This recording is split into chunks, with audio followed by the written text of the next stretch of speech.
5 मई 2023 बुध पूर्णिमा के दिन होने वाला है साल का पहला चंद्र ग्रहण या फिर कोई धोखा।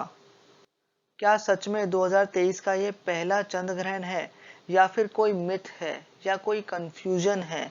क्या है ये चीज? आइए समझते हैं वैदिक ज्योतिष के माध्यम से। मैं हूं ईशान गौतम और आपका स्वागत है अपने YouTube चैनल वैदिक ज्ञान में। अभी तक आपने हमारा चैनल सब्सक्राइब नहीं किया है तो फटाफट से सब्सक्राइब कर दें, बेल आइकन को प्रेस कर दें ऐसी यूजफुल और लॉजिकल वीडियोस की नोटिफिकेशन को प्राप्त करने के लिए। तो आइए शुरू कर लेते हैं। क्या सच में साल का ये पहला चंद्र ग्रहण है या फिर कोई धोखा है या कोई मिथ है? क्या कंफ्यूजन है? आइए समझते हैं। इस बात को समझने से पहले हम ये देख लेते हैं कि चंद्र ग्रहण क्या होता है। देखिए, चंद्र ग्रहण तब होता है जब चंद्रमा पृथ्वी की छाया के बीच में आ जाता है। ठीक है, जैसे आप इस डायग्राम में देख पा रहे हैं, जब चंद्रमा पृथ्वी की छाया के बीच में आ गया तो वह चंद्र ग्रहण कहलाता है। ठीक है, तो चंद्र ग्रहण जो होते हैं बेसिकली दो तरीके के होते हैं, दो प्रकार के चंद्र ग्रहण होते हैं। पहला होता है पूर्ण चंद्र ग्रहण। पूर्ण चंद्र ग्रहण मतलब पूरा चंद्रमा जो है वो पृथ्वी की छाया के अंदर आ चुका है। जैसे कि आप इस डायग्राम में देख पा रहे हैं, ये जो डायग्राम है ये पूर्ण चंद्र ग्रहण का ही एग्जाम्पल है। इसमें देखेंगे तो छाया में पूरी तरह से चंद्रमा आ गया है, पृथ्वी की छाया में पूरी तरह से चंद्रमा आ गया है। तो दूसरे तरीके का जो चंद्र ग्रहण होता है वह होता है आंशिक चंद्र ग्रहण। आंशिक चंद्र ग्रहण में क्या होता है, आप ये देखिए, जो चंद्रमा है वो आंशिक तरीके से, यानी कुछ पार्ट, आधा पार्ट, या देखिए दूसरा एग्जांपल मैं आपको बताऊं, थोड़ा सा भी पार्ट, तो इसमें क्या हुआ, आधा पार्ट, यहाँ पे देखेंगे तो आधा पार्ट जो है वो छाया के अंदर है।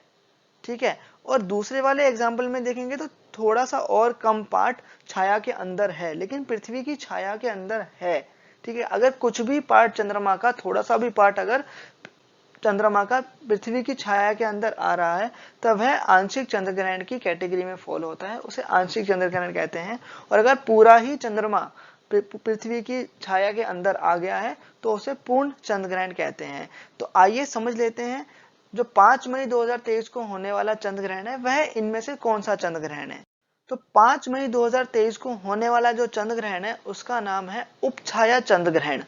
अब ये उपछाया चंद्र ग्रहण क्या होता है इसको भी समझते हैं। देखिए, एक ये डायग्राम है आपके सामने, मैं आपको बता देता हूं। देखिए, यहाँ पे ये जो पार्ट है ये है पृथ्वी की छाया। ठीक है, इस पृथ्वी की छाया के ये वाला पृथ्वी का छाया का पार्ट है। ठीक है, इसके अंदर पूरी तरह से अगर चंद्रमा आ गया तो पूर्ण चंद्र ग्रहण होता है, अभी मैंने आपको बताया। और अगर थोड़ा पार्ट आ रहा है, आंशिक तरीके से चंद्रमा आ रहा है, तो वह आंशिक चंद्र ग्रहण होता है। अब उपछाया चंद्र ग्रहण क्या होता है, तो देखिए जो बाहर वाला पार्ट है, ये जो ग्रे पार्ट, आपको लाइट ग्रे पार्ट जो दिख रहा है, ये पृथ्वी की उपछाया है। तो अगर इस तरीके से चंद्रमा आ जाता है, देखिए दोनों तरीके से, अगर इस तरीके से चंद्रमा आ जाता है या इस उपछाया के बीच में चंद्रमा अपने ऑर्बिट में कहीं पे भी आ जाता है तो उसको उपछाया चंद्र ग्रहण कहते हैं।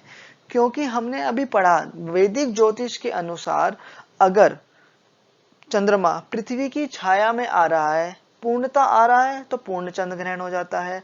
कुछ पार्ट आ रहा है, थोड़ा सा आ रहा है, तो वह आंशिक चंद्र ग्रहण हो जाता है। तो तभी चंद्र ग्रहण होगा जब चंद्रमा जो है वह पृथ्वी की छाया के अंदर आएगा। उपछाया के अंदर आएगा तो वह चंद्र ग्रहण नहीं होगा। इसलिए वैदिक ज्योतिष के अनुसार उपछाया चंद्र ग्रहण जो है वह चंद्र ग्रहण की श्रेणी में नहीं आता। अगर ये चंद्र ग्रहण की श्रेणी में नहीं आता है सर, तो हम उपछाया चंद्र ग्रहण की बात कर क्यों रहे हैं? फिर उपछाया चंद्र ग्रहण की बात क्यों कर रहे हैं? 5 मई को चंद्र ग्रहण है, हर जगह न्यूज में फ्लैश हो रहा है, न्यूज में दिखाया जा रहा है। और भी अगर आप गूगल पे सर्च करेंगे तो 5 मई को चंद्र ग्रहण है, 5 मई को चंद्र ग्रहण है, ये हर जगह दिखाया जा रहा है। तो ऐसा क्यों, जब हम ये चंद्र ग्रहण ही नहीं है, उपछाया चंद्र ग्रहण को चंद्र ग्रहण माना ही नहीं जाता है, तो इतना सब क्यों हो रहा है? देखिए, इसका एक सिंपल सा लॉजिक है, सिंपल सा जवाब मैं आपको बता देता हूँ कि ये एक एस्ट्रोनॉमिकल इवेंट है। ठीक है, ये एक इवेंट तो है ही ना, एक भौगोलिक घटना, एक स्पेस में, अंतरिक्ष में कोई घटना तो हो ही रही है। ठीक है, पृथ्वी की छाया में नहीं आया चंद्रमा, लेकिन उसकी उपछाया में तो आ रहा है। तो ये एक इवेंट है, एक ऑब्जर्वेशन के पॉइंट ऑफ व्यू से एक इवेंट माना जा सकता है, लेकिन ये चंद्र ग्रहण की श्रेणी में नहीं आएगा, इस तरह से कह सकते हैं। इसीलिए 5 मई 2023 को वैदिक ज्योतिष के अनुसार कोई भी चंद्र ग्रहण नहीं है। ठीक है, वैदिक ज्योतिष की दृष्टि से 5 मई 2023 को चंद्र ग्रहण नहीं है। इसीलिए अतः इसका सूतक भी मान्य नहीं है। इसका कोई सूतक नहीं है, कोई सूतक काल नहीं है, कोई सूतक काल मान्य नहीं है और इसका कोई भी प्रभाव नहीं होगा। किसी भी तरीके का कोई भी प्रभाव, शुभ प्रभाव नहीं होगा, बुरा प्रभाव नहीं होगा, गर्भवती महिलाओं पे प्रभाव नहीं होगा, किसी भी तरीके का कोई भी प्रभाव नहीं होगा, क्योंकि ये वैदिक ज्योतिष की दृष्टि से चंद्र ग्रहण की श्रेणी में आता ही नहीं है। यह एक उपछाया चंद्र ग्रहण है जो चंद्र ग्रहण की श्रेणी में नहीं आता है। सो दोस्तों, अगर आपको ये वीडियो पसंद आई हो तो लाइक जरूर करना, हमारे चैनल को सब्सक्राइब कर लेना। ऐसी लॉजिकल वीडियोस हम आपके लिए बनाते रहते हैं। ठीक है, तो ऐसी और भी वीडियोस की नोटिफिकेशन प्राप्त करने के लिए हमारे चैनल को सब्सक्राइब कर दें। इस वीडियो के लिए इतना ही। थैंक यू सो मच दोस्तों।